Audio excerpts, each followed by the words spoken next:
అతడు అమెరికాలో software engineer, లక్షల్లో జీతం, విలాసవంతమైన జీవితం.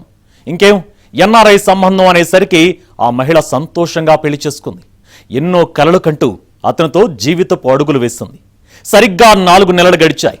ఆ నవవధువు కానరాని లోకాలకు వెళ్ళిపోయింది. అసలేం జరిగింది?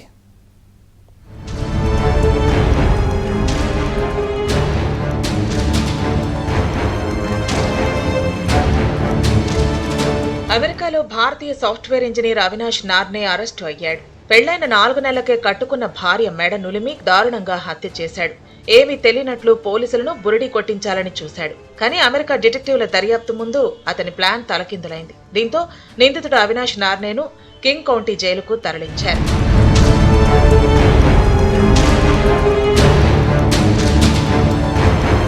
అమెరికాలోని బెల్లేవులో నివాసం ఉంటున్న 30 ఏళ్ల software development engineer Avinash Narne గతేడాది అక్టోబర్ 27న తన భార్య రజిత సబ్బినేని బాత్రూంలో లాక్ చేసుకుని బయటకు రావటం లేదంటూ పోలీసులకు ఫోన్ చేశాడు. ఘటనా స్థలానికి చేరుకున్న పోలీసులు తలుపులు బద్దలు కొట్టి చూడగా రజిత కింద పడిపోయి ఉంది. ఆమె అప్పటికే మరణించినట్లు అధికారులు నిర్ధారించారు.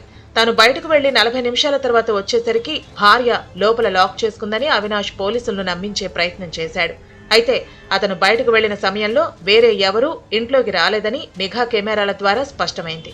ఆ మరుసటి రోజే king county medical examiner office నివేదికలో రజితది గొంతు నిలిమి చేసిన హత్యనని తేలింది.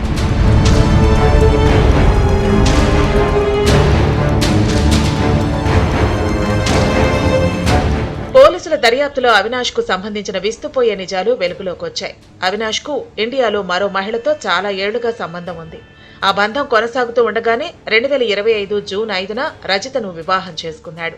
అవినాష్ ప్రియురాలు కూడా ఈ పెళ్లికి హాజరైంది. పెళ్లి తర్వాత కూడా వీరిద్దరూ తమ అక్రమ సంబంధాన్ని కొనసాగించారు. హత్య జరిగిన రోజున అవినాష్ తన ప్రియురాలకి కనీసం 4 సార్లు ఫోన్ చేసినట్లు తెలిసింది. తన భార్య బాత్రూంలో చిక్కుకుపోయిందని పోలీసులకు అబద్ధం చెప్పిన సమయంలోనే అతను తన భార్య మృతదేహానికి సంబంధించిన ఫోటోను ఇండియాలోని ప్రియురాలికి పంపినట్లు అధికారులు గుర్తించారు.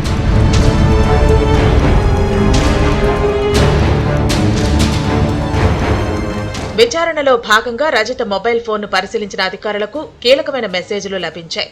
అవినాష్ తనకు ఇచ్చే డ్రింక్స్ ఎప్పుడూ చేదుగా ఉంటున్నాయని రజిత పలుమార్లు అతనికి మెసేజ్ చేసింది. ఆమె మరణించిన రోజున కూడా అవినాష్ తయారు చేసి ఇచ్చిన స్మూతీ మందు దగ్గు సిరప్ లాగా రుచిగా ఉందంటూ మెసేజ్ పంపింది. దీన్ని బట్టి ఆమెపై ముందే విషప్రయోగం జరిగి ఉండొచ్చని పోలీసులు అనుమానిస్తున్నారు. సుదీర్ఘ విచారణ అనంతరం జూలై 5న అవినాష్ పై ఫస్ట్ డిగ్రీ మర్డర్ కేసు నమోదు చేశారు. ఈ నేరానికి అతనికి జీవిత ఖైదు పడే అవకాశం ఉందని న్యాయ నిపుణులు చెబుతున్నారు. ప్రస్తుతం అతను $5 మిలియన్ బెయిల్ బాండ్ పై జైలులో శిక్ష అనుభవిస్తున్నాడు.